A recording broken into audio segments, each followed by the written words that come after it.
ஒரு சின்ன கதை. ஒரு வில்லேஜில் ஒரு பாட்டி வந்து தினமும் தண்ணி கொண்டு வர கிணத்துக்கு போவாங்களாம். போகும்போது பார்த்திங்கன்னா 2 பானையை கொண்டு போவாங்களாம். 2 பானையில் பார்த்திங்கன்னா ஒரு பானையில் வந்து ஒரு கொஞ்சம் ஓட்டை விழுந்துட்டு இருந்தது. அது கிராக் விழுந்துருவே அந்த தண்ணி எல்லாம் சொட்டிக்கிட்டே வருமா. இன்னொரு பானை நல்லா இருந்தது, ஃபுல்லாக தண்ணி கொண்டு வருவாங்களாம். அப்போது அந்த கிராக் ஆன பானை வந்து சொல்லிச்சான், என்னால் முழுசாக தண்ணி கொண்டு வந்து கொடுக்க முடியல, என் தண்ணியெல்லாம் வீணாக போகுது அப்படின்னு சொல்லிட்டு அந்த பானை ரொம்ப வருத்தப்பட்டுச்சான். அப்போது அந்த பாட்டி அந்த பானையை பார்த்து சிரிச்சிட்டே சொன்னாங்களாம், நீங்கள் நாளைக்கு தண்ணி கொண்டு வர போகும்போது அந்த ஓட்டை வழியெல்லாம் நீ பார்த்துக்கிட்டே வா, வேடிக்கை பார்த்துக்கிட்டே வா அப்படி சொல்லிட்டு சொன்னாங்களாம்.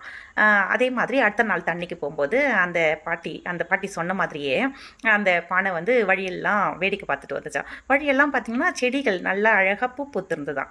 அப்போது பார்த்துட்டே வந்துட்டப்போ வந்த உடனே சொல்லிச்சான், நீ தண்ணியை வந்து ஒவ்வொரு துளியும் வேஸ்ட் ஆச்சுன்னு சொன்ன இல்லையா, உன்னுடைய ஒவ்வொரு துளியும் அழகான மலர்களாக பூத்துருக்குது பார்த்தியா, இதுதான் நீ வந்து அதுக்கு உயிர் கொடுத்துருக்குற, அந்த செடிகளுக்கு உயிர் கொடுத்துருக்குற அப்படி சொல்லிட்டு அந்த பாட்டி அந்த பானைக்கிட்ட சொன்னாங்களாம். அந்த மாதிரி தான் மற்றவங்களையும் நம்ம வந்து யாரையுமே வந்து டீக்ரேட் பண்ணாத, கம்பேர் பண்ணாத, அவங்க என்ன செய்கிறாங்களோ அது ஒரு நல்லதுக்காகத்தான் அப்படின்றத நம்ம மோட்டிவேட் பண்ணி, குழந்தைங்களையும் சரி மற்றவங்களையும் சரி நம்ம மோட்டிவேட் பண்ணி பண்ணோம்னா ரொம்ப நல்லாயிருக்கும் வாழ்க்கை அப்படின்றது தான்.